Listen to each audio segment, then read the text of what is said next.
وَلَقَدْ يَسَّرْنَا الْقُرْآنَ لِلذِّكْرِ فَهَلْ مِن مُّدَّكِرٍ بسم اللہ الرحمن الرحیم رب اشرح لی صدری ویسر لی امری واحلل عقدۃ من لسانی یفقهوا قولی اللهم انفعنا بما علمتنا وعلمنا ما ينفعنا وزدنا علما فبشر عبادي الذين يستمعون القول فيتبعون أحسنه أولئك الذين هداهم الله وأولئك هم أولو الألباب أعوذ بالله من الشيطان الرجيم بسم الله الرحمن الرحيم إنا لما طغى الماء حملناكم في الجارية لنجعلها لكم تذكرة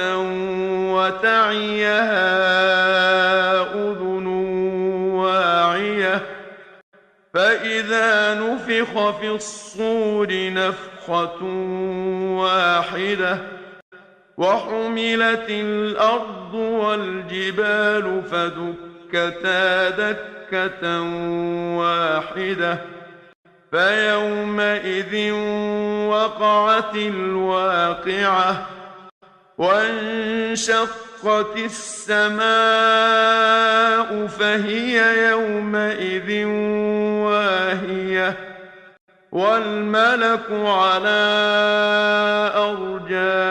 أرجائها ويحمل عرش ربك فوقهم يومئذ ثمانية يومئذ تعرضون لا تخفى منكم خافية اعوذ باللہ من الشیطان الرجیم بسم اللہ الرحمن الرحیم انا لما طغى الماء حملناكم في الجاریہ سورۃ الحاقہ کی تفسیر جاری ہے۔ پہلی 10 آیات ہم پڑھ چکے ہیں، جن میں ہم نے پڑھا کہ شروع میں قیامت کا ذکر کیا گیا اور اللہ تعالیٰ نے فرمایا کہ قیامت کا جو نام ہے الحاقہ وہ ذکر کیا، جس کا مطلب ہے حق ہونے والی، لازماً آنے والی، جو حق ہو کر رہے گی۔ اور پھر اللہ تعالیٰ نے فرمایا کہ جو قیامت لازماً حق ہونے والی ہے، لازماً آنے والی ہے، اس قیامت کا بہت سارے لوگ انکار کرتے ہیں۔ قریش مکہ بھی انکار کرتے ہیں، اور قریش مکہ سے پہلے بھی بہت ساری قوموں نے اس کا انکار کیا۔ قوم عاد نے انکار کیا، قوم سمود نے انکار کیا۔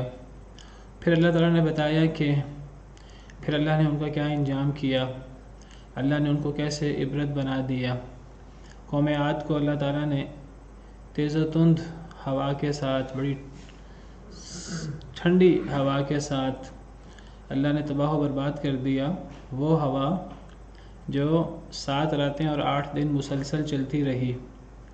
اور قوم سمود کو اللہ رب العالمین نے ان کے گناہوں کی وجہ سے ایک چیخ کے ساتھ، ایسی چیخ جو بہت تیز تھی اور جس کو ان کے کلیجے، ان کے کان برداشت نہیں کر سکے، اس کے ذریعے ہلاک کر دیا۔ اور پھر صرف انہی پر اللہ نے بس نہیں کیا، بلکہ فرعون، اس کو بھی ہلاک کیا، اس کو، اس کی قوم کو، اور فرعون سے پہلے اور یہ قوم عاد اور قوم سمود کے بعد جتنی بھی قومیں آئیں، قوم لوط ہو یا دیگر قومیں، جن جن لوگوں نے قیامت کا انکار کیا اور اپنے اپنے رسولوں کی نافرمانی کی، اپنے اپنے رسولوں پر اترنے والی اللہ کی وحی کو نہیں مانا، تو پھر اللہ نے ان تمام قوموں کو بڑی سخت پکڑ کر کے انہیں ہلاک کر دیا۔ شروع کی 10 آیات میں ہم نے یہ پڑھا ہے، تو ابھی یہ موضوع جاری ہے۔ اللہ تعالیٰ فرماتے ہیں اِنَّا لَمَّا طَغَى الْمَاءُ حَمَلْنَاكُمْ فِي الْجَارِيَةِ، بے شک ہم نے، اللہ تعالیٰ اپنا ذکر فرما رہے ہیں، اور اللہ تعالیٰ جو وحدہ لا شریک ہیں، اللہ کے علاوہ کوئی معبود برحق نہیں ہے، اللہ تعالیٰ اپنے لیے واحد کا صیغہ بھی استعمال کرتے ہیں اور اپنے لیے جمع کا صیغہ بھی لاتے ہیں تعظیم کے لیے۔ اللہ تعالیٰ وحدہ لا شریک ہیں، اکیلے ہیں، لیکن اللہ اپنا ذکر جو ہے وہ تعظیم کے ساتھ بھی کرتے ہیں، جس کو جمع تعظیم کہتے ہیں۔ انا جمع کا صیغہ ہے، بے شک ہم، تو ہم سے مراد جمع تعظیم، اللہ وحدہ لا شریک اکیلے ہیں۔ وعلیکم السلام ورحمۃ اللہ وبرکاتہ۔ انا بے شک ہم نے، لما جب، طغى الماء جب حدوں سے بڑھ گیا، جب طغیانی آ گئی، الماء پانی میں، جب پانی حد سے بڑھ گیا۔ طغا کا مطلب ہوتا ہے کوئی اپنے حد میں باقی نہ رہے، اپنے حد سے نکل جائے۔ جب پانی اپنی حدوں کو کراس کر گیا، اللہ نے پانی کے لیے جو خزانے رکھے ہیں زمین کے اندر، اللہ تعالیٰ آسمان سے پانی اتارنے والے ہیں، اللہ کے علاوہ کوئی نہیں ہے جو آسمان سے پانی اتارے۔ اللہ تعالیٰ فرماتے ہیں، سوال کرتے ہیں انکار کرنے والوں سے، نہ ماننے والوں سے، کہ یہ آسمان سے پانی اتارنے والے ہم ہیں۔ اَأَنتُمْ أَنزَلْتُمُوهُ مِنَ الْمُزْنِ أَمْ نَحْنُ الْمُنزِلُونَ، کیا تم نے اس پانی کو بادلوں سے اتارا ہے یا ہم اتارنے والے؟ اللہ رب العالمین آسمان سے پانی کو اتارنے والے ہیں، صرف اتارنے والے نہیں ہیں، بلکہ اس پانی کو زمین کے اندر محفوظ رکھنے والے بھی اللہ ہیں۔ اللہ چاہیں تو وہ پانی سارا کا سارا زمین کے اندر چلا جائے اور زمین کے اندر جا کر ختم ہو جائے، لیکن اللہ رب العالمین ہمارے لیے، اپنے نافرمان بندوں کے لیے، ایسے بندے جو اللہ رب العالمین کو ماننے سے ہی منکر ہیں، تو اللہ تعالیٰ ایسے لوگوں کے لیے بھی، اپنے بندوں کے لیے بھی اللہ یہ پانی کو سنبھال کر رکھتے ہیں تاکہ لوگ اس پانی کو استعمال کر سکیں۔ تو یہ پانی کے خزانے، پانی کو محفوظ کرنے کی جگہ موجود ہیں زمین کے اندر، تالاب ہوں، دریا ہوں، زمین کے اندر پانی محفوظ ہو جاتا ہے، کنوؤں کے ذریعے نکالا جاتا ہے۔ اب تو جدید دور آ گیا ہے، اب موٹریں لگا کر اس پانی کو نکالا جاتا ہے، پانی موجود ہوتا ہے کچھ نیچے۔ تو کبھی پانی ان خزانوں سے اور ان محفوظ جگہوں سے بڑھ جاتا ہے اللہ کے حکم سے، وہ ان جگہوں پہ برقرار نہیں رہتا۔ تو اللہ فرماتے ہیں کہ جب پانی حدوں کو کراس کر گیا، جب پانی اپنے حدوں سے نکل گیا، حملناکم فی الجاریہ، تو ہم نے تمہیں سوار کرا دیا، فی الجاریہ کشتی میں۔ جاریہ جاری ہونے والی چیز، اس سے مراد کشتی ہے، اس سے مراد بہت بڑی کشتی، جہاز کہہ لیں، جو سیدنا نوح علیہ السلام نے اللہ کے حکم سے تیار کروایا تھا۔ تو گویا کہ سیدنا نوح علیہ السلام کا ذکر بھی آ گیا اس صورت کے شروع میں۔ اگر آپ غور کریں تو قیامت کے ذکر کے بعد، جیسے میں نے ابھی خلاصہ بیان کیا ہے، قیامت کے ذکر کے بعد قوم عاد کا اور قوم سمود کا ذکر ہے۔ یہ قوم عاد، قوم سمود بہت پرانی قومیں ہیں، یہ حضرت نوح علیہ السلام کے بعد کی قومیں ہیں۔ سب سے پہلے رسول جن کو جھٹلایا ان کی قوم نے، نبی پہلے آئے ہیں حضرت نوح سے بھی پہلے، سب سے پہلے رسول سیدنا نوح علیہ السلام ہیں، جن کو اللہ تعالیٰ نے رسالت سے نوازا۔ حضرت نوح علیہ السلام کو ان کی قوم نے جھٹلایا۔ حضرت نوح علیہ السلام اپنی قوم کو قریباً 1000 سال ڈراتے رہے۔ جب ان کی قوم نے انہیں جھٹلایا، شرک کیا اور حضرت نوح کی نافرمانی کی، تو اللہ نے قوم نوح کو تباہ کر دیا، بارش سے اور پانی سے، پانی میں غرق کر دیا ان کو۔ قوم نوح کے بعد قوم عاد ہے، قوم عاد کے بعد قوم سمود ہے۔ قرآن کریم میں کئی مقامات پر ان قوموں کا ذکر ہے۔ تو جہاں اللہ تعالیٰ نے قوم عاد کا ذکر فرمایا، وہاں اللہ تعالیٰ نے فرمایا کہ وَاذْكُرُوا إِذْ جَعَلَكُمْ خُلَفَاءَ مِن بَعْدِ قَوْمِ نُوحٍ، اے قوم عاد یاد رکھو، حضرت ہود جو قوم عاد کے نبی تھے، ان کی زبانی اللہ نے فرمایا کہ اے قوم عاد، اللہ نے تمہیں قوم نوح کا خلیفہ بنایا ہے۔ اور جب قوم صالح کا ذکر ہوا، جب قوم سمود کا ذکر ہوا جو حضرت صالح علیہ السلام کی قوم ہے، تو اللہ تعالیٰ فرماتے ہیں سیدنا صالح علیہ السلام کی زبانی، حضرت صالح علیہ السلام قوم سمود کے نبی ہیں۔ وہ فرماتے ہیں وَاذْكُرُوا إِذْ جَعَلَكُمْ خُلَفَاءَ مِن بَعْدِ عَادٍ، 8ویں پارے میں، اے میری قوم یاد کرو اللہ کی نعمت کو کہ اللہ نے تمہیں قوم عاد کے بعد پیدا فرمایا۔ تو قوم عاد اور قوم سمود یہ پرانی قوموں میں سے، سیدنا نوح علیہ السلام کے بعد آنے والی قوم ہے، حضرت ابراہیم سے بھی بہت پہلے، پھر بہت بعد میں سیدنا ابراہیم علیہ السلام آئے، پھر ان کے بعد ان کے بیٹے اسماعیل اور اسحاق علیہم السلام اجمعین، پھر حضرت اسحاق سے حضرت یعقوب، پھر حضرت یعقوب جن کا لقب اسرائیل ہے، پھر وہ بنی اسرائیل آئے ہزاروں نبی، جن کا سلسلہ سیدنا عیسیٰ علیہ السلام پر تمام ہوا، اور پھر وہاں سے بنی اسماعیل سے نبی کریم صلی اللہ علیہ وسلم تشریف لائے۔ تو اللہ تعالیٰ نے قوم عاد کا ذکر کیا، قوم سمود کا ذکر کیا، اور پھر بعد میں بہت سا فرعون کا ذکر کیا جو حضرت موسیٰ علیہ السلام کے دور کے ہے۔ حضرت موسیٰ علیہ السلام بنی اسرائیل کے نبی ہیں، بہت بعد میں ہیں، حضرت یعقوب علیہ السلام کے بہت بعد میں ہیں۔ فرعون کا ذکر کیا، قوم عاد اور سمود کا ذکر کیا جو حضرت نوح کے بعد ہیں، پھر حضرت موسیٰ کا ذکر کیا، فرعون کا، اور پھر فرعون سے پہلے بہت ساری قوموں کا ذکر کر دیا ان کا نام لیے بغیر۔ وجاء فرعون ومن قبلہ ہم نے پڑھا آیت نمبر 9 میں۔ قوم عاد اور قوم سمود کے بعد فرعون کا ذکر آیا، اور پھر فرعون سے پچھلے لوگوں کا، بنی اسرائیل کی قومیں آ گئیں، حضرت موسیٰ سے پہلے کی، فرعون سے پہلے کی، اور پھر اس کے اندر قوم لوط بھی ہے، اس کے اندر حضرت ابراہیم، قوم شعیب اور دیگر قومیں، بہت سی قوموں کا ہمیں نام بھی نہیں پتہ۔ تو اب اللہ تعالیٰ قوم نوح کی طرف اشارہ کر رہے ہیں، اگرچہ اللہ تعالیٰ نے سیدنا نوح علیہ السلام کا نام بھی نہیں لیا، قوم نوح کا نام بھی نہیں لیا۔ اللہ تعالیٰ مخاطب کر رہے ہیں قریش کو کہ اے قریش، تم آخرت کا انکار کرتے ہو، اللہ کے نبی کو نبی ماننے سے منکر ہو، اس نبی پر اترنے والی اللہ کی تعلیمات، اللہ کی وحی کے تم منکر ہو، اور اللہ رب العالمین کا احسان دیکھو کہ جب پانی اپنے حدوں کو کراس کر گیا حضرت نوح علیہ السلام کے زمانے میں، حملناکم فی الجاریہ، تو ہم نے تمہیں کشتی میں سوار کرایا۔ کس کو خطاب ہے؟ قریش کو۔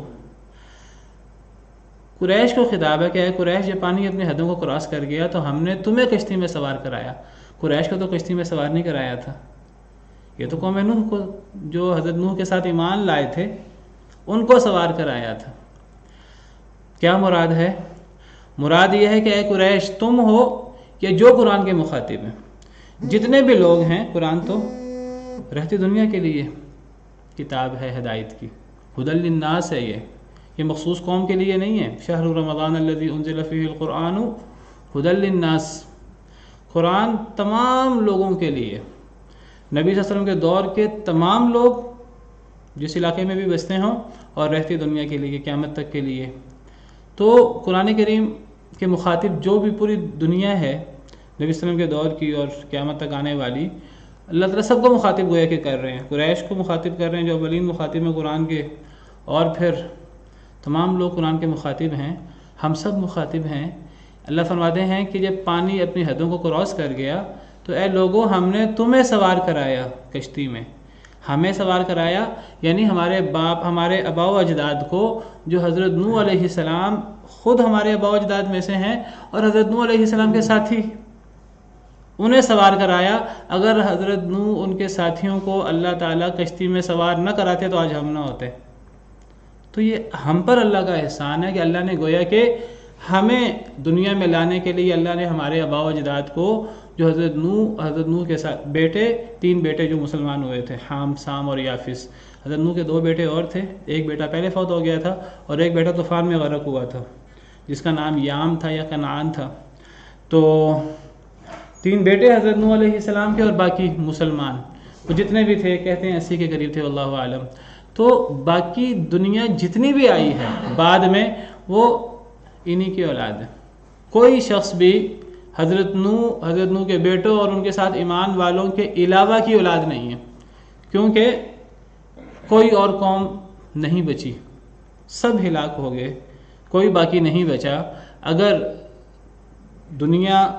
اگر لوگوں کی نسل چلی ہے، لوگ پیدا ہوئے ہیں اس کے بعد، تو وہ حضرت نوح علیہ السلام اور ان کے بیٹوں سے ہی پیدا ہوئے ہیں۔ بلکہ جو حضرت نوح علیہ السلام کے ساتھ باقی لوگ اللہ نے جن کو بچا لیا تھا، 80 کے قریب جو مسلمان ہوئے تھے حضرت نوح کے بیٹوں سمیت، تو ان میں سے بھی صرف حضرت نوح علیہ السلام کے بیٹوں سے ہی آگے نسل انسانی چلی ہے، اور چاہے وہ حضرت نوح کے ساتھ ایمان والے لوگ ہوں، کسی کی نسل آگے چلی نہیں، باقی بچے، اللہ نے ان کو بچا لیا، زمین پہ بھی اتار دیا۔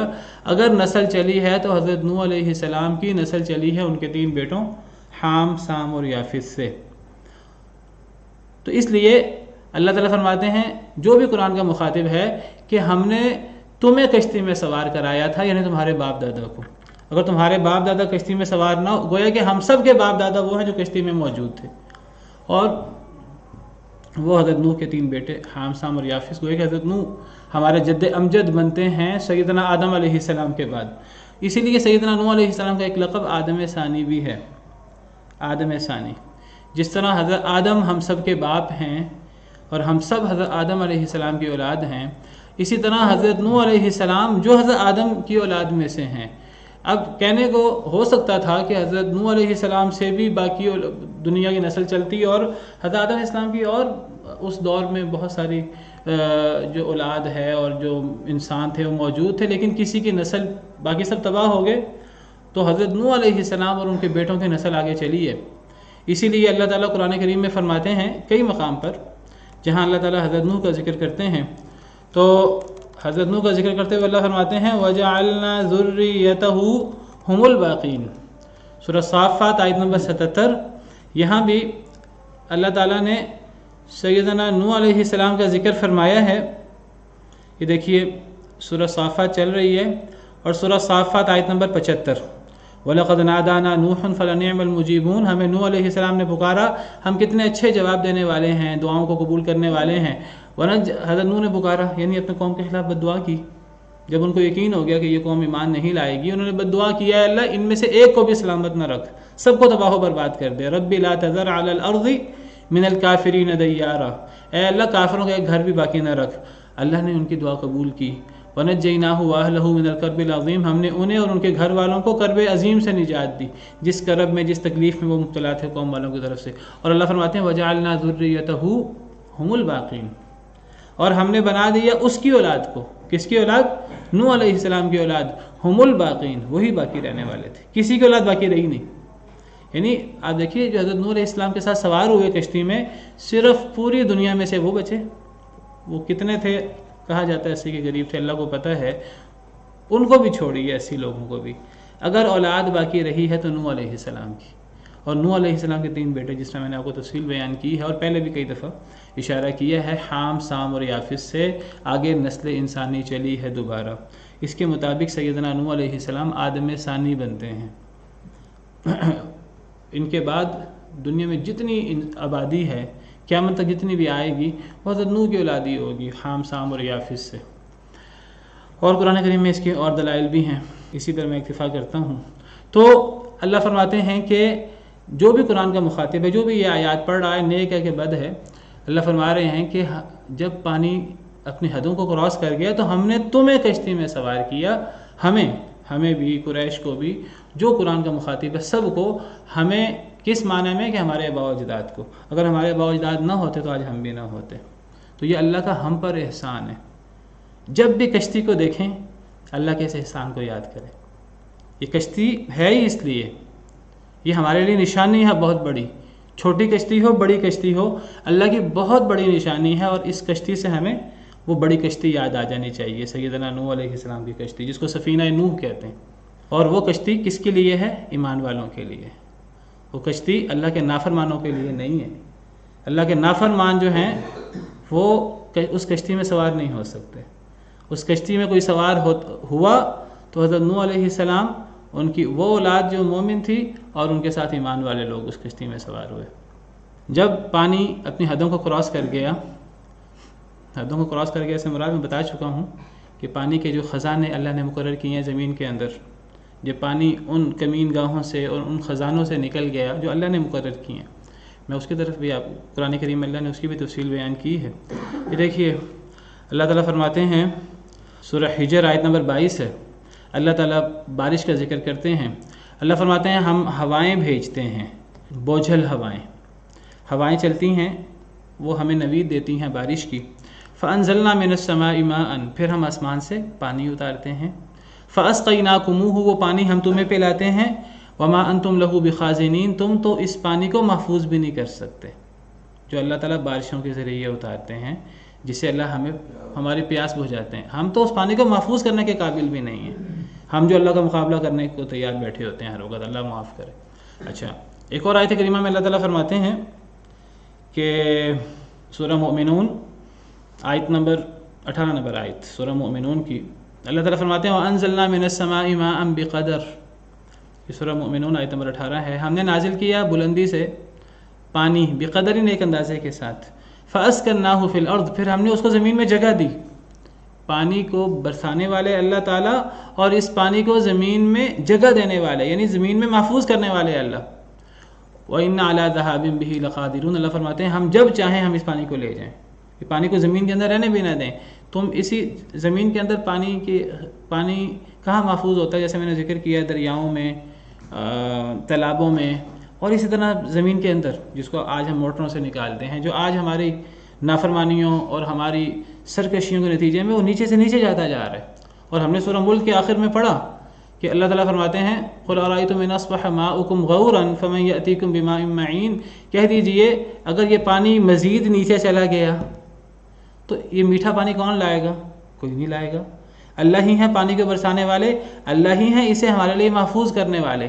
تو کئی دفعہ یہ جب حضرت نوح کا طوفان آیا تو یہ پانی جو زمین میں محفوظ تھا، اللہ نے اتنی بارشیں برسائیں کہ وہ جو اللہ نے ایک مخصوص حد رکھی ہے پانی کو محفوظ کرنے کی زمین کے اندر، اس حد سے نکل گیا. اسی کو قرآن کریم تعبیر کرتا ہے وفار التنور، کہ تنور پھوٹ پڑا حضرت نوح علیہ السلام کے زمانے میں. اور اسی کو یہاں اللہ نے تعبیر کی ہے انا لما طغى الماء، جب پانی اپنے حدوں سے نکل گیا. آسمان سے بارش برس رہی تھی اور زمین سے پانی پھوٹ پڑا. رب انی مغلوب فانتصر ففتحنا له ابواب السماء بماء منہمر، ہم نے آسمان سے پانی جاری کر دیا. وفجرنا الارض عیونا، زمین کو ہم نے چشموں میں جاری کر دیا. فالتقى الماء على امر قد قدر، یہ آسمان کا پانی زمین کا پانی یہ مل گیا اور اتنا پانی ہو گیا جو اللہ نے اندازہ لگایا ہوا تھا. اور اللہ نے پھر تباہ و برباد کر دیا ظالم قوم کو، اور جو صرف کشتی میں تھے وہ باقی بچے. تو اللہ اس کشتی کا ذکر کر رہے ہیں، اور اس کشتی میں ہمارے آباء و اجداد باقی بچے تھے. گویا کہ اللہ نے ہمیں اس کشتی میں محفوظ کیا اور اللہ نے اس کشتی میں ہمیں بچایا. پھر اللہ فرماتے ہیں لِنَجْعَلَهَا لَكُمْ تَذْكِرَةً، تاکہ ہم بنا دیں اس کو سے مراد اس کشتی کو، لکم تمہارے لیے، تذکرتاً ایک نصیحت.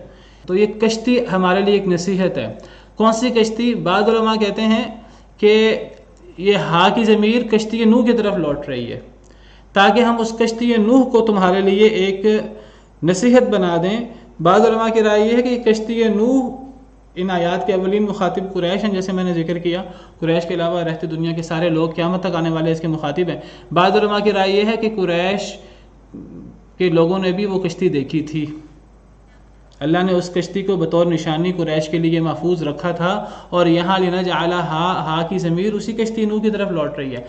دیگر علماء کہتے ہیں نہیں، یہاں لِنَجْعَلَهَا سے مراد وہ کشتی نوح نہیں ہے، اس جیسی جنس کی دیگر کشتیاں جو ہم ہر وقت دیکھتے ہیں سمندروں میں.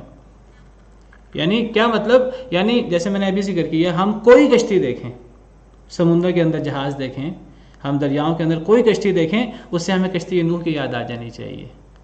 تو اللہ نے کشتیوں کی جنس کو گویا کہ ہمارے لیے ایک عبرت بنا دیا ہے، ایک نصیحت بنا دی ہے. ہم جب کشتی دیکھیں تو ہمیں اللہ رب العالمین کی یاد آ جائے، ہمیں کشتی نوح کی یاد آ جائے کہ کس طرح اللہ نے اس میں ہمارے آباء و اجداد کو محفوظ کیا تھا. اور آپ قرآن کریم کا مطالعہ کریں تو اللہ تعالیٰ کشتی کو اسی انداز سے ذکر کرتے ہیں. اللہ فرماتے ہیں جب بھی کشتی کو دیکھو اللہ کی نعمت کو یاد کرو.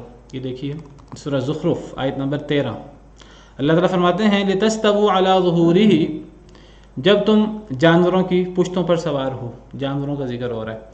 اللہ فرماتے ہیں کہ اللہ نے تمہارے لیے کشتیاں بنائیں. وَجَعَلَ لَكُم مِّنَ الْفُلْكِ وَالْأَنْعَامِ مَا تَرْكَبُونَ، اللہ نے تمہارے لیے کشتی بنائی، اللہ نے تمہارے لیے جانور بنائے جن پر تم سوار ہو. لِتَسْتَوُوا عَلَىٰ ظُهُورِهِ، تاکہ تم اس کی پشت پر سوار ہو. کشتی پر تم سوار ہو یا تم جانوروں کی پشت پر سوار ہو. سمندر میں انسان کشتی میں سوار ہوتا ہے اور بر میں خشکی میں انسان جانوروں کی پشت پر سوار ہوتا تھا اس دور میں. ثم تذکروا، آج بھی ہم سوار ہوتے ہیں جانوروں پر. ثم تذکروا نعمت ربکم، پھر تم اپنے رب کی نعمت کو یاد کرو. اذا استویتم علیہ، جب تم ان پر سوار ہو جاؤ. وتقولوا، اور پھر تم کہو سبحان الذی سخر لنا ھذا، کہ پاک ہے وہ اللہ جس نے ہمارے لیے اس کو مسخر کیا، یعنی اس جانور کو بھی اور اس کشتی کو بھی. تو کشتی اور جانور یہ اللہ کی بہت بڑی نعمت ہے. اور اس نعمت سے کس کی طرف اشارہ ہے؟ ایک تو کشتی ویسے ہمارے لیے نعمت ہے کہ ہمیں ایک شہر سے دوسرے شہر لے جاتی ہے، اور اس سے اللہ کی وہ نعمت ہمیں یاد کرنی چاہیے کشتی نوح والی، کہ جس کے اندر اللہ تعالیٰ نے ہمارے آباء و اجداد کو ایمان لانے کی بنا پر اپنے عذاب سے محفوظ کیا تھا. اور دوسری آیت میں اللہ تعالیٰ فرماتے ہیں سورہ یاسین میں، اللہ تعالیٰ فرماتے ہیں کہ وآیۃ اللہم سورہ یاسین آیت نمبر 41. اور لوگوں کے لیے ایک بہت بڑی نشانی کیا ہے کہ ہم نے ان کی اولاد کو ایک بھری ہوئی کشتی میں سوار کرایا تھا. بھری ہوئی کشتی سے مراد حضرت نوح کی کشتی ہے. یہاں ذریتہم اولاد سے مراد نسل انسانی ہے. جتنی نسل انسانی آج دنیا کے اندر قائم ہے یہ ساری کی ساری در حقیقت ان کے آباء و اجداد اس کشتی میں سوار تھے، بھری ہوئی کشتی میں. حضرت نوح کی کشتی مراد ہے. پھر اللہ فرماتے ہیں وَخَلَقْنَا لَهُم مِّن مِّثْلِهِ، اور ہم نے پیدا کیا ان لوگوں کے لیے اس کشتی کی مثل، بہت ساری کشتیاں، ما یرکبون، جس پر وہ سوار ہوں. تو پتہ لگا کہ ہم جب کسی کشتی کو دیکھیں، کسی کشتی پر ہم سوار ہوں تو ہمیں کشتی نوح کی یاد آ جانی چاہیے. تو اسی کی طرف اشارہ ہے لِنَجْعَلَهَا لَكُمْ تَذْكِرَةً، تاکہ ہم حضرت نوح کی کشتی کو یا کشتیوں کی جنس کوئی بھی کشتی اگر ہم دیکھیں وہ ہمارے لیے تذکرہ ہے، ایک ہمارے لیے ایک نصیحت ہے. وَتَعِيَهَا أُذُنٌ وَاعِيَةٌ، اور یاد کر لیں اسے، اذن واعیہ، یاد کرنے والے کان. وَتَعِيَهَا، اور یاد کر لیں اسے، اس واقعے کو، حضرت نوح علیہ السلام کا جو واقعہ ہے اسے یاد کر لیں. اذن واعیہ، یاد کرنے والے کان. کان یاد کر لیں. کان تو ویسے یاد نہیں کرتے، یاد تو ہمارے سینوں میں ہوتا ہے. اصل میں وہ سینوں میں تب یاد ہوتا ہے جب وہ کانوں سے سینے تک پہنچتا ہے. جب آنکھوں سے ہم پڑھتے ہیں کوئی چیز سینے تک پہنچتی ہے. آپ قرآن کریم کو مطالعہ کریں، قرآن کریم میں جب بھی اللہ تعالیٰ کوئی واعظ نصیحت کی بات کرتے ہیں تو اللہ اس واعظ نصیحت میں زیادہ تر 3 چیزوں کا ذکر کرتے ہیں. یا تو آنکھوں کا ذکر کرتے ہیں، یا اللہ تعالیٰ کانوں کا ذکر کرتے ہیں، یا اللہ تعالیٰ دل کا ذکر کرتے ہیں. 3 چیزوں کا ذکر کرتے ہیں. اصل میں دل خود بخود کسی چیز کو محسوس نہیں کرتا. دل یا سینہ ہمارا جس کے اندر دل ہے، ہمارا دل خود بخود کسی چیز کو محسوس نہیں کرتا ڈائریکٹ. مختلف حواس سے دل تک پیغامات پہنچتے ہیں. ہم اپنے ہاتھ سے چھوتے ہیں کوئی چیز تو دل تک پیغام پہنچتا ہے. زبان سے کوئی چیز چکھتے ہیں، دل تک اس کے پیغام پہنچتے ہیں. آنکھوں سے کوئی چیز دیکھتے ہیں، دل تک اس کا پیغام پہنچتا ہے. کانوں سے کوئی چیز سنتے ہیں، دل تک اس کا پیغام پہنچتا ہے. تو زیادہ تر اللہ تعالیٰ کانوں کا اور آنکھوں کا اور پھر اس کے بعد دل کا ذکر کرتے ہیں.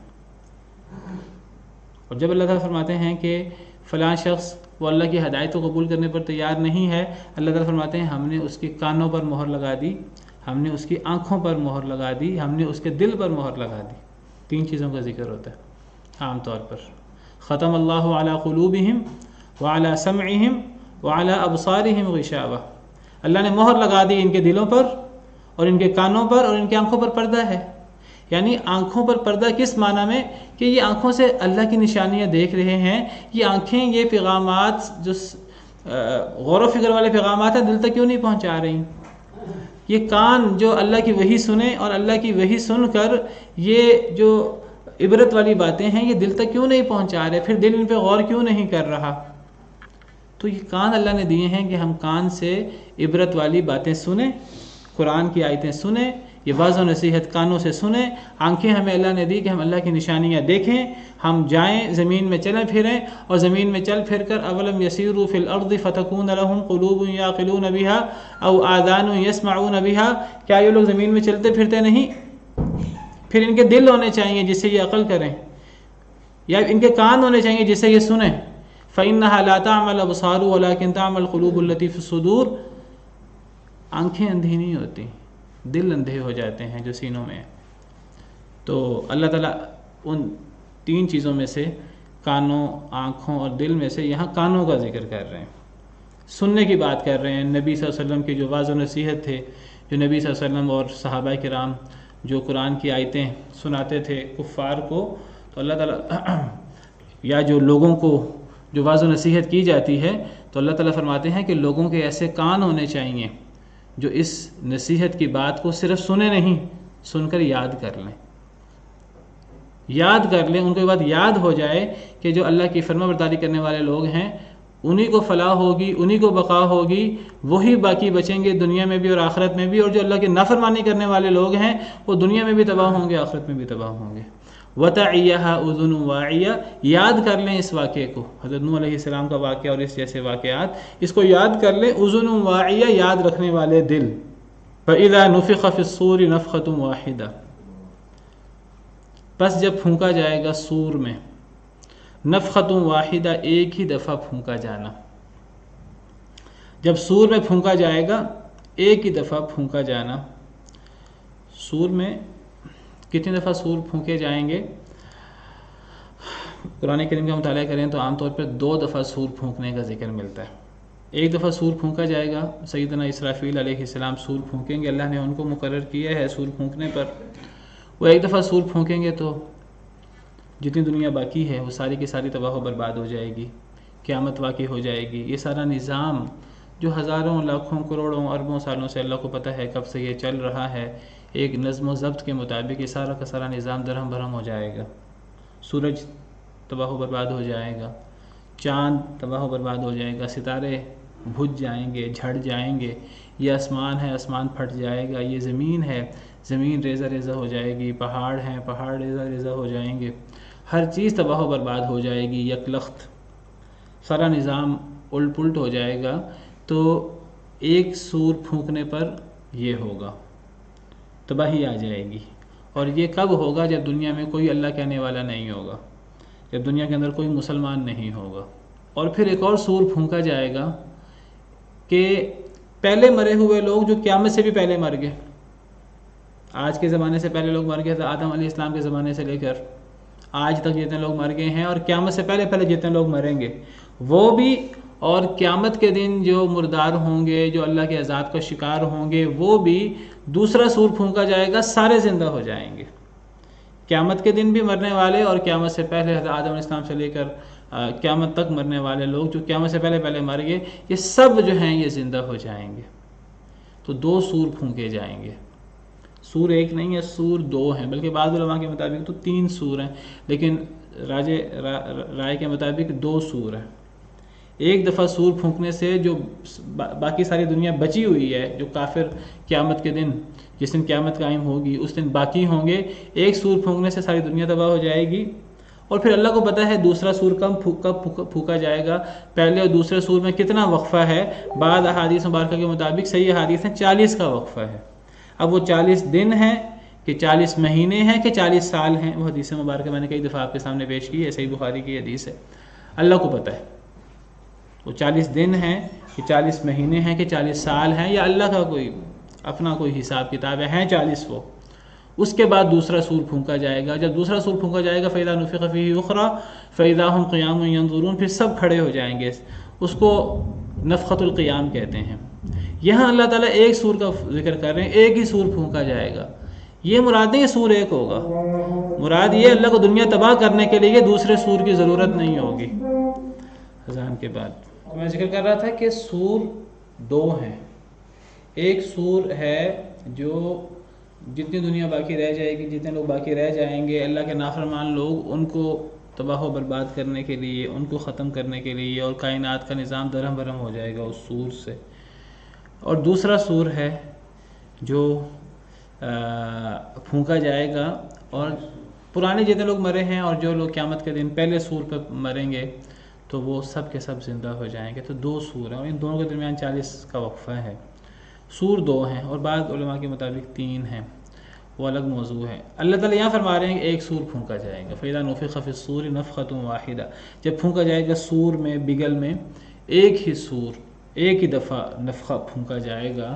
تو ایک پھونکنے سے کیا مراد ہے؟ یہاں ایک پھونکنے سے مراد ہے اللہ کو دنیا تباہ و برباد کرنے کے لیے. یہ جو ظالم جابر لوگ ہیں، ان جیسے لوگوں کو تباہ و برباد کرنے کے لیے اللہ کو کوئی بہت لمبے چوڑے کام کرنے کی اور بہت محنت کرنے کی ضرورت نہیں ہے. اور اللہ کے حکم سے ایک ہی سور ہوگا اور سب کچھ تباہ و برباد ہو جائے گا، تلپٹ ہو جائے گا سب کچھ. یہاں یہ مراد ہے نفخۃ واحدہ سے. یہ مراد نہیں ہے کہ تعداد میں سور ایک ہی ہوگا. وہ جو سور ہوگا وہ انسٹرومنٹ ہوگا یا کوئی پھونک ہوگی؟ وہ پھونک ہوگی. اصل میں سور کہتے ہیں ایک چیز جس کے اندر کوئی چیز پھونکی جاتی ہے، اور پھونکنے والے سیدنا اسرافیل علیہ السلام ہوں گے، جیسے احادیث مبارکہ سے پتہ لگتا ہے. تو سیدنا اسرافیل علیہ السلام پھونکیں گے ایک چیز میں، ایک بگل میں، بگل جیسی چیز ہوگی. اب وہ کتنا بڑا ہے، اس کی کیا وصف ہے، وہ ہم نہیں بیان کر سکتے. تو وہ حضرت اسرافیل علیہ السلام پھونکیں گے تو سب کچھ تباہ و برباد ہو جائے گا. یہ ایک نہیں ہے، یہ 2 ہیں، اور بعض علماء کے مطابق تو 3 ہیں. یہاں ایک کا ذکر ہے، جب پھونکا جائے گا سور میں ایک دفعہ پھونکنا، یعنی تباہی بربادی کے لیے. کوئی اللہ کو کوئی لمبے چوڑے بہت زیادہ محنت نہیں کرنی پڑے گی، اللہ کے لیے چیزیں بڑی آسان ہیں. تو ایک دفعہ پھونکا جائے گا، ہر چیز تباہ و برباد ہو جائے گی. حدیث مبارکہ میں آتا ہے کہ ایک انسان اللہ سے غفلت میں زندگی گزار کیسے سکتا ہے، ایک انسان جو ہے وہ عیش و عشرت کر کیسے سکتا ہے، جب کہ سیدنا اسرافیل علیہ السلام نے جنہوں نے سور پھونکنا ہے، جن کو اللہ نے سور پھونکنے میں مقرر کیا ہے، انہوں نے وہ سور جو ہے وہ ان کے پاس ہے اور انہوں نے اس کے ساتھ منہ لگا لیا ہے، نظریں جھکا لی ہیں، اپنی گردن کو جھکا لی ہے. جس طرح کوئی بندہ پھونکنے کے لیے، ایک کام کرنے کے لیے پورا تیار ہوتا ہے، گردن جھکا لیتا ہے، منہ ساتھ لگا لیتا ہے، نظریں ان کی اللہ کے حکم کی طرف ہیں، اللہ کا حکم آئے اور میں ایک لمحہ لیٹ نہ کروں اور بجا دوں. نبی صلی اللہ علیہ وسلم نے فرمایا کیفیت تو سور کی یہ ہے، ایک انسان غفلت میں زندگی گزار کیسے سکتا ہے، ایک انسان جو ہے وہ عیش و عشرت میں زندگی گزار کیسے سکتا ہے. اللہ کے نبی ہمیں خبردار کر رہے ہیں کہ کیفیت یہ ہے. اس وقت یہ نبی صلی اللہ علیہ وسلم کے دور کی بات ہے کہ سیدنا اسرافیل علیہ السلام نے منہ لگایا ہوا ہے، اس کے ساتھ گردن جھکائی ہوئی ہے، اللہ کے حکم پر نظریں ان کی لگی ہوئی ہیں، اللہ کا حکم آئے اور ساتھ ہی سور بجا دے اور قیامت قائم ہو جائے. لوگ کس انتظار میں بیٹھے ہیں اور لوگ کیسے ہنس لیتے ہیں اور لوگ کیسے جو ہیں وہ کہہ کے لگا لیتے ہیں اور کیسے غفلت کے اندر زندگی گزار لیتے ہیں. وَتَضْحَكُونَ وَلَا تَبْكُونَ، تم ہنستے ہو اور تم روتے نہیں، تمہیں نہیں پتہ کیا ہونے والا ہے. تو اللہ تعالیٰ اس کی طرف اشارہ کر رہے ہیں کہ لوگوں کی تباہی اور بربادی کے لیے کوئی بہت زیادہ اللہ کو پاپڑ بیلنے کی ضرورت نہیں ہے. اللہ کے حکم سے یہ کہ سور پھونکا جائے گا تو کیا ہوگا، وَحُمِلَتِ الْأَرْضُ، زمین اٹھا لی جائے گی، اتنی بڑی زمین یہ اٹھا لی جائے گی، والجبال، اور پہاڑ بھی، اتنے مضبوط پہاڑ کہ جن کو ہم ہلا نہیں سکتے. انسان اتنے مل جائیں تو اتنے مضبوط پہاڑ. سن اللہ الذی اتقن کل شیء، اللہ کی بنائی ہوئی چیز ہے، اللہ نے بڑا مضبوط بنایا ہے. لیکن یہ زمین اور یہ پہاڑ اٹھا لیے جائیں گے. فدکتا دکتا واحدہ، پس انہیں ریزہ ریزہ کر دیا جائے گا ایک ہی مرتبہ، کوئی لمبا چوڑا ٹائم نہیں لگے گا، ایک ہی لمحے میں یہ ریزہ ریزہ ہو جائیں گے، بربری مٹی کی طرح، اڑتی ہوئی گرد کی طرح. زمین ہے کہ پہاڑ ہے، اللہ کے لیے کیا مشکل ہے، اللہ کے لیے کوئی مشکل نہیں ہے. فَيَوْمَئِذٍ وَقَعَتِ الْوَاقِعَةُ، لوگ کہتے ہیں قیامت کب ہوگی، اللہ فرماتے ہیں یہ وہ دن ہے جس دن واقع ہونے والی واقع ہو جائے گی، کوئی ٹائم نہیں لگے گا. حدیث مبارکہ میں آتا ہے، بلکہ پہلے قرآن کریم کی بات کر لوں. قرآن کہتا ہے کہ انسان کو کبھی بھی قیامت کو دور نہیں سمجھنا چاہیے. وَلِلَّهِ غَيْبُ السَّمَاوَاتِ وَالْأَرْضِ، لوگوں کو پتہ ہونا چاہیے کہ زمین و آسمان کے غیب اللہ کے لیے ہیں. وَمَا أَمْرُ السَّاعَةِ إِلَّا كَلَمْحِ الْبَصَرِ، قیامت کا معاملہ تو پلک جھپکنے کی طرح ہے. کلمح البصر، سورہ نحل کی آیت ہے یہ، کہ قیامت کا معاملہ نہیں ہے مگر پلک جھپکنے کی طرح. پلک جھپکی جس طرح پلک جھپکتے ہیں قیامت ایسے واقع ہو جائے گی. اور حدیث مبارکہ میں آتا ہے کہ جب قیامت واقع ہوگی، اگرچہ قیامت کی نشانیاں بہت ساری آ چکی ہوں گی، ابھی بہت ساری قیامت کی نشانیاں آ چکی ہیں. جب قیامت واقع ہوگی لوگوں کے وہم و گمان میں بھی نہیں ہوگا کہ قیامت آنے والی ہے. ایک بندہ اپنا حوض، پانی کا تالاب ہے وہ ٹھیک کر رہا ہوگا، وہ اپنے کاموں پہ، دنیاوی کاموں پہ لگا ہوگا. قیامت واقع ہو جائے گی، وہ اپنا حوض ٹھیک کر کے واپس نہیں لوٹ سکے گا، وہیں قیامت آ جائے گی. لوگوں نے کپڑا بچھایا ہوگا، بیچنے والا، خریدنے والا، ابھی وہ خریداری مکمل نہیں کریں گے، قیامت واقع ہو جائے گی آنن فانن، لمحوں میں.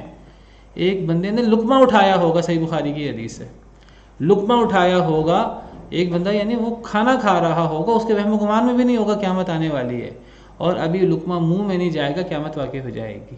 تو قیامت تو اتنی قریب ہے اور قیامت اتنی آسان ہے اللہ کے لیے. بہت بڑا حادثہ ہے، دنیا ہر چیز تباہی بربادی ہے، اللہ کے لیے کوئی مشکل نہیں ہے. جو کچھ ہوگا ہمارے لیے تو ہر چیز آگے پیچھے ہو جائے گی، کوئی حساب کتاب نہیں ہوگا. اللہ کے لیے ایک ایک چیز کا حساب ہے کہ کون سی چیز کتنے ذرے ہوگی، کون سی چیز کتنے ٹکڑے ہوگی، کون سی چیز کہاں جائے گی، کون سی چیز کہاں جائے گی، کیا ہوگا کیا نہیں ہوگا. اللہ کو تو ایک ایک چیز کا پتہ ہے. اللہ فرماتے ہیں اس دن قیامت واقع ہونے والی واقع ہو جائے گی. وانشقت السماء، یہ تو زمین کی حالت ہے، پہاڑوں کی حالت ہے. اور آسمان کی حالت کیا ہوگی، آسمان پھٹ جائے گا. فہی یومئذ واہیہ، یہ آسمان بڑا مضبوط ہے، یہ اس دن بڑا ہی کمزور ہوگا. اور آسمان پھٹ جائے گا. یہ اتنی لمبی چوڑی چھت اور اتنا مضبوط آسمان. وفتحت السماء، دوسری آیت میں اللہ فرماتے ہیں کہ یہ آسمان کھول دیا جائے گا. فکانت ابوابا، اس میں دروازے بن جائیں گے، سوراخ ہو جائیں گے، دروازے بن جائیں گے. اب آسمان جو ہے وہ ایک مضبوط چھت کی طرح وہ برقرار نہیں رہے گا. اذا السماء انشقت، جب آسمان پھٹ جائے گا. دوسری آیت میں اذا السماء انفطرت، اس کا مطلب پھٹ جائے گا، آسمان بھی تباہ و برباد ہو جائے گا. سورج و چاند بھی. اذا الشمس كورت، جب سورج لپیٹ دیا جائے گا.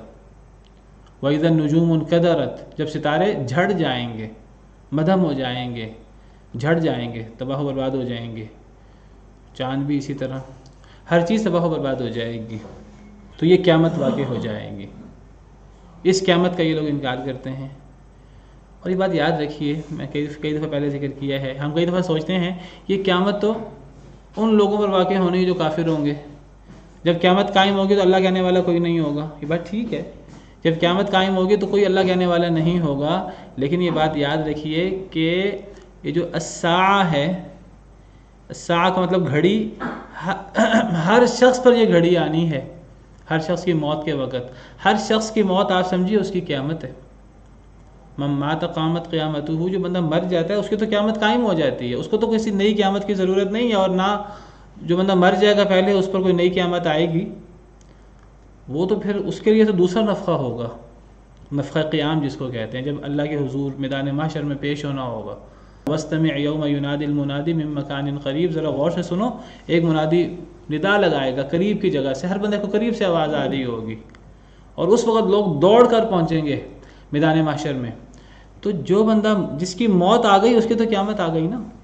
تو ہر شخص کی قیامت ہے. کیا جس کی قیامت کے دن آ گئی اس کی قیامت کے دن آ گئی، جس کی قیامت کے دن نہ آئی اس کی موت کے دن آ گئی. اور موت کے لیے کوئی نہ مجھے پتہ ہے، نہ آپ کو پتہ ہے، نہ نبیوں کو پتہ تھا، نہ ولیوں کو پتہ ہے، کسی کو نہیں پتہ کہ اس کی قیامت کب آنی ہے. اور یہ قیامت کسی وقت آ سکتی ہے، اور اس قیامت کی تیاری ہر وقت ہمارے سامنے ہونی چاہیے. تو اکثر لوگ، اللہ معاف کرے، جب ان کو واعظ کی جائے، نصیحت کی جائے، وہ کہتے ہیں قیامت کب آنی ہے، قیامت کس نے دیکھی ہے. وہ جب آتی ہے تو پھر آ جاتی ہے. اکثر کفار مکہ کہا کرتے تھے متی ھذا الوعد ان کنتم صادقین، قیامت کب ہوگی، یہ وعدہ کب پورا ہوگا اگر تم سچے ہو. اللہ فرماتے ہیں یہ جس دن یہ واقعہ ہوگا اس دن حقیقی قیامت آ جائے گی. جس کی موت ہوگی اس کی تو قیامت اس دن آ جائے گی. فرمایا والملک علی ارجائها، فرشتے، الملک یہ واحد ہے فرشتہ، لیکن یہاں الف لام جنس کا ہے. فرشتوں کی پوری جنس جتنے بھی فرشتے ہیں، علی ارجائها یہ اس کے کناروں پر ہوں گے. کس کے کنارے پر؟ آسمان کے کناروں پر فرشتے ہوں گے. فرشتے جو آسمانوں کے رہائشی ہیں، تو فرشتے، آسمان پھٹ جائے گا تو فرشتے آسمان کے کناروں پر ہوں گے، اور وہ جھک جھک کر دیکھ رہے ہوں گے دنیا میں کیا ہو رہا ہے، کیسی تباہی آ رہی ہے. فرشتے کناروں پر ہوں گے. وَيَحْمِلُ عَرْشَ رَبِّكَ فَوْقَهُمْ يَوْمَئِذٍ ثَمَانِيَةٌ، اور اٹھائے گا آپ کے رب کے عرش کو اس دن اپنے اوپر، اس دن 8، اس دن آپ کے رب کے عرش کو 8 اٹھائے ہوں گے، 8 فرشتے.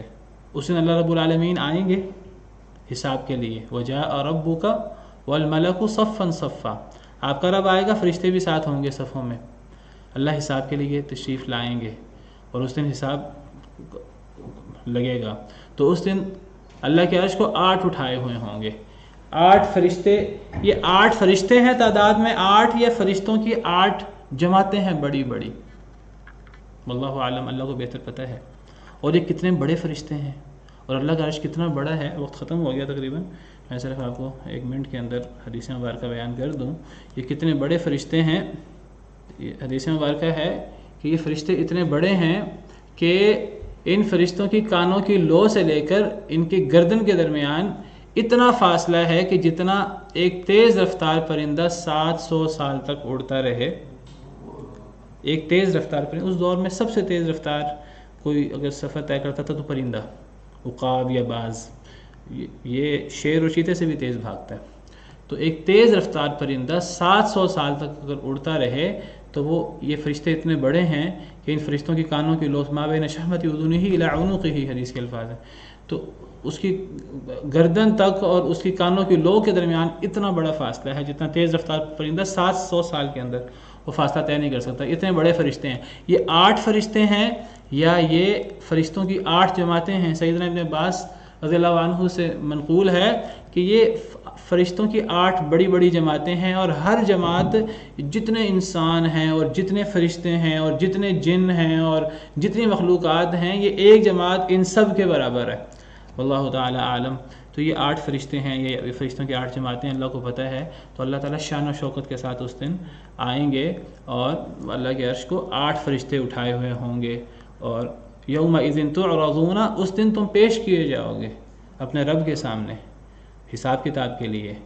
لا تخفى منکم خافیہ، تم سے کوئی چیز مخفی نہیں ہوگی، کسی کو کوئی اچھا عمل برا عمل اس سے مخفی نہیں ہوگا۔ جس کو جو چیز بھولی ہوگی وہ اس کو اعمال نامہ ساتھ دکھا دیا جائے گا، اعمال نامے میں ہر چیز دیکھ رہا ہوگا، چھوٹا عمل ہوگا بڑا عمل ہوگا، اس کو دیکھ رہا ہوگا۔ تو ہم سب نے اللہ کے حضور پیش ہونا ہے اور ہمارے اعمال ہمارے سامنے پیش ہونے ہیں۔ سیدنا عمر رضی اللہ عنہ فرمایا کرتے تھے، بات ختم کرتے ہیں، وہ فرمایا کرتے تھے کہ حاسبوا انفسکم قبل ان تحاسبوا، حضرت عمر ترمذی کے اندر، کہ اپنا محاسبہ کر لو اے لوگوں، اس سے پہلے تمہارا حساب ہو، تم نے پیش ہونا ہے اللہ کے حضور۔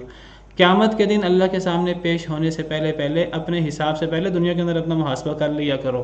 وَتَزَيَّنُوا لِلْعَرْضِ الْأَكْبَرِ، خوب زینت اختیار کر لو، خوب تیاری کر لو اس عرض اکبر کے لیے۔ عرض کہتے ہیں پیشی، وہ جو بڑی پیشی ہونی ہے نا ہماری اللہ کے حضور۔ ایک ہماری پیشی ہوتی ہے عدالتوں میں، ہم بڑے پریشان ہوتے ہیں، کوئی ہمارا امتحان ہوتا ہے ہم بڑے پریشان ہوتے ہیں، ایک بڑی پیشی ہے، اس بڑی پیشی کے لیے خوب تیار ہو جاؤ، خوب زینت اختیار کر لو۔ وَإِنَّمَا يَخِفُّ الْحِسَابُ يَوْمَ الْقِيَامَةِ، حضرت عمر فرمایا کرتے تھے قیامت کا دن کا حساب آسان ہو جاتا ہے کس شخص کے لیے؟ عَلَى مَنْ حَاسَبَ نَفْسَهُ فِي الدُّنْيَا، جو دنیا میں اپنا محاسبہ کرتا ہے۔ پھر حضرت عمر فرمایا کرتے تھے، میمون بن مہران وہ فرمایا کرتے تھے لا يكون العبد تقيا، اس وقت تک بندہ متقی نہیں ہو سکتا حتى يحاسب نفسه، جب تک اپنا محاسبہ نہ کیا کرے، كما يحاسب شريكه من اين مطعمه وملبسه، جس طرح دو لوگ اگر آپس میں کاروبار کر رہے ہیں نا، دونوں آپس میں شریک ہیں، تو ایک بندہ دوسرے کا دھیان کرتا ہے کہ وہ زیادتی نہ کرے، میرا مال نہ لے لے، منافع پہ زیادہ قبضہ نہ کر لے۔ جس طرح ایک بندہ اپنے شریک کا حساب کرتا ہے، ایک بندے کو اپنا حساب اس طرح کرنا چاہیے ہر وقت۔ تو جو بندہ اپنا حساب کرے گا وہ متقی بھی ہوگا، اور اس کے لیے قیامت کا حساب جو ہے وہ آسان ہوگا۔ ہر شخص نے اللہ کے حضور پیش ہونا ہے اور یہ ہو کر رہنا ہے، اس سے مفر نہیں ہے، تو ہمیں اس کی تیاری کرنی ہے۔ اللہ تعالیٰ اس پیشی کو ہمارے لیے آسان بنائے۔ سبحان ربک رب العزت عما یصفون وسلام علی المرسلین والحمد للہ رب العالمین۔ تحلو الحياة شوقا